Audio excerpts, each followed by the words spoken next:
अस्सलाम वालेकुम रहमतुल्लाहि व बरकातुहू। मैं थोड़ा अपना आज़म दर्द तुम मेरा यूट्यूब चैनल दे पे आज़म दर्द ऑफिशियल। ये मेरे साथ बच्चा है, नौजवान है, मेरे साथ बैठा है। आपके सामने इससे बातचीत करते हैं।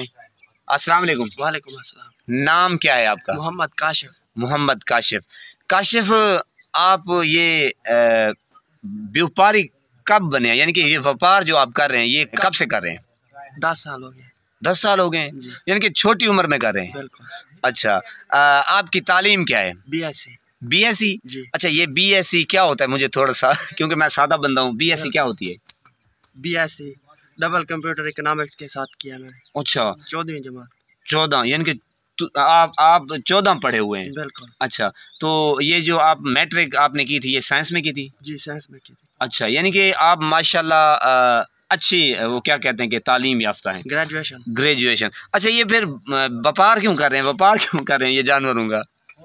बस वैसे शौक भी है, कुछ हालात की वजह से। अच्छा, क्या ये आपने कोई ट्राई की है मसलन नौकरी के लिए? इतना पैसा आपने ज़ाहिर खर्च किया होगा, आपका बाप जो है वो मजदूर बंदा है, तो कितना पैसा आप इन्वेस्ट करके फिर भी ये आप व्यापार कर रहे हैं, तो ये अच्छी बात तो नहीं है मेरे ख्याल में। आपने ट्राई की है नौकरी के लिए? बिल्कुल ट्राई की है, बहुत जगह। अच्छा, किस किस शोबे में आपने ट्राई की है? पुलिस में भी किया है और आर्मी में भी किया है, बहुत जगह आप ये किया है। अच्छा, तो कोई मसलन उनका जो जवाब है वो मुअस्सर नहीं आया?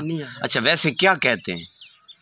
ज़ाहिर है अब अप्लाई तो आपने कर दी होगी ना, वो क्या कहते हैं कि कोई खर्चा दो या? खर्चा भी मांगते हैं, लेकिन बहुत पैसे वालों की काम है ना। अच्छा, यानी कि जिनके पास पैसा होता है उनको नौकरी मिल जाती है, वो ऊपर चले जाते हैं बाकी। हाँ जी नाजरीन, ये काशिफ हैं। आपने सुनी कि एक गरीब का बेटा है, यकीन करें मजदूरी करता है इसका बाप, यानी कि वो जानवर लेता है 1000-2000 डेली का बच जाता होगा या कभी नुकसान भी आ जाता है क्योंकि हमारे साथ होते हैं। तो उसने अपने बेटे को आला तालीम दिलवाई, अपने पेट यूँ समझे कि अपना पेट चाक करके अपनी मेहनत से, तो क्या फ़ायदा आया? ये मैं कहता हूँ कि हमारे जो एक हुकूमत है वो बस जुल्म कर रही है कि उनके अपने बच्चे उनके अल्ले तल्ले, और ये देखिए मज़दूर के बेटे के साथ उन्होंने क्या किया कि अपने बाप के साथ जानवरों का व्यापार कर रहा है। तो अच्छी बात नहीं है। क्या फ़ायदा इस तालीम का कि जो कम से कम उसे ख़र्चा तो लौटा देती। हाँ, ये ज़रूर कह सकते हैं कि एक अच्छा इंसान बनेगा इंशाल्लाह। तो अल्लाह पाक इसको सलामत रखे। आप भी दुआ कीजिएगा, हम भी दुआ करते हैं कि अल्लाह इसको नौकरी दिलवाए। बहुत मेहरबानी सर, अल्लाह पाक इज़्ज़त से। नमाज़ पढ़ने का अदा कीजिए, वालिदैन की खिदमत कीजिए और हमसायों को रखे ख़ास ख्याल।